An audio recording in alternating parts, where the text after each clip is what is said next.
It's Good Friday morning, and I'd like to read from Matthew chapter 27. It says this: Then the governor's soldiers took Jesus into the praetorium and gathered the whole company of soldiers around him.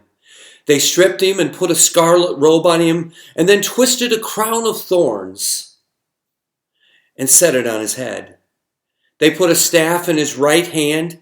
Then they knelt in front of him and mocked him. "Hail, King of the Jews," they said. They spit on him and took the staff and struck him on the head again and again.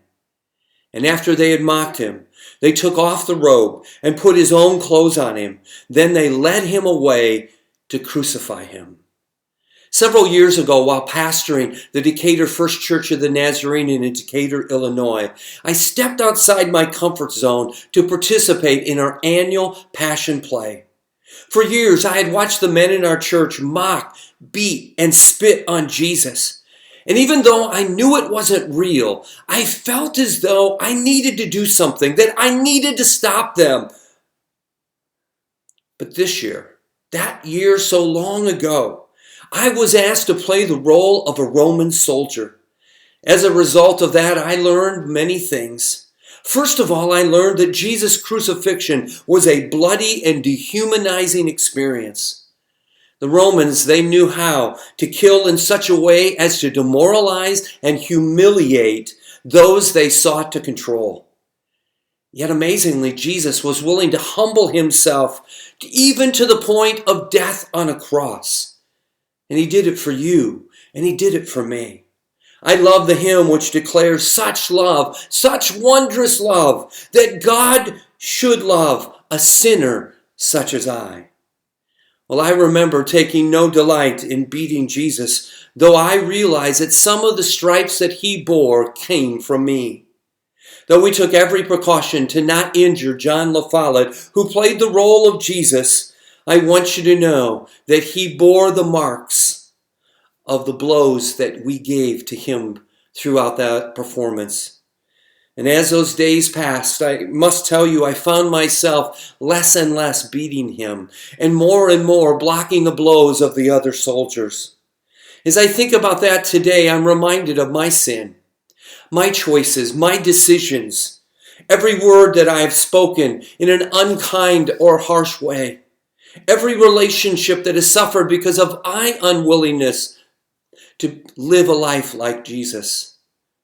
As I think about that now, I think about the difference that sin makes and its impact upon our world and that in which we live. Isaiah chapter 53 verse 5 states, "But he was pierced for our transgressions. He was crushed for our iniquities. The punishment that brought us peace was on him, and by his wounds we are healed." It is healing that we so desperately need today. Here we are as Americans, hunkering down in our homes. We're afraid to do life with one another. We need to be reminded of what Jesus endured. And we need to be reminded of what our sin does and has done throughout the ages. It was my sin, and yes, your sin, that led Jesus, the Son of God, to give his life and to shed his blood, so that we might be free from our sins and have a new life in him. I want you to know that Jesus was nailed or spiked to a cross. And one of my tasks was to nail Jesus to the cross. Now, this nail, this spike looks a little bit different. It was designed to look as though it would go through Jesus' hand and yet hold him there. Well, throughout the many performances we had, I noticed that the nail holes in the wood were getting bigger and bigger. And yet each performance, I would continue to take a hammer and I would take this nail into the wood. In one of our last performances, I remember all of us soldiers lifting up Jesus and propping up the whole cross, and amazingly, Jesus came flying off the cross. Well, you can imagine the gasp in the crowd, but more importantly, the heart rates of all of the soldiers not knowing what to do. And my recollection through the years has probably grown. But what I remember is saying something like this: Jesus is just making me mad. I'll make sure he never gets off of this cross. And we one more time put Jesus' arms and his feet and we nailed him to the cross.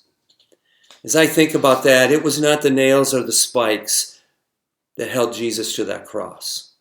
And it was not the religious leaders, it was not the Roman authorities, it was not even the people who cried, "Crucify him." No, it was Jesus who had decided long before in the Garden of Gethsemane when he prayed, "Not my will, but thy will be done," that Jesus surrendered his will to fulfill what needed to happen. And so again, it was not a nail that held Jesus in the cross. It was his love for you and his love for me.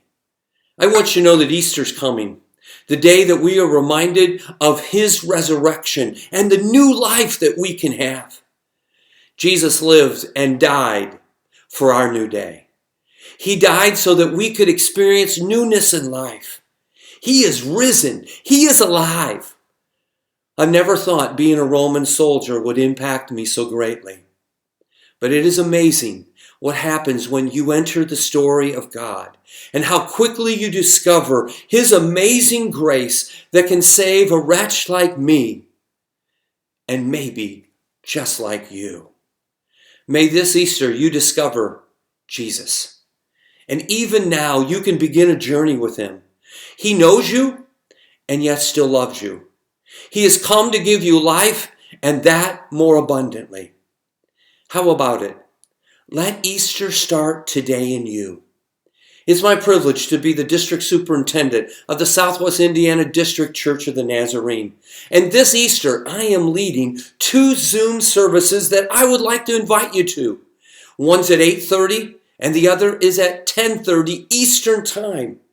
And if you would like to join that Zoom service, all you need to do is email me at tcrump@swid, SWID, Nazarene, NAZARENE.org. And I'll send you the link and the password. May God bless you. He is risen. May he live in you. God bless you, and I hope you have a wonderful Easter.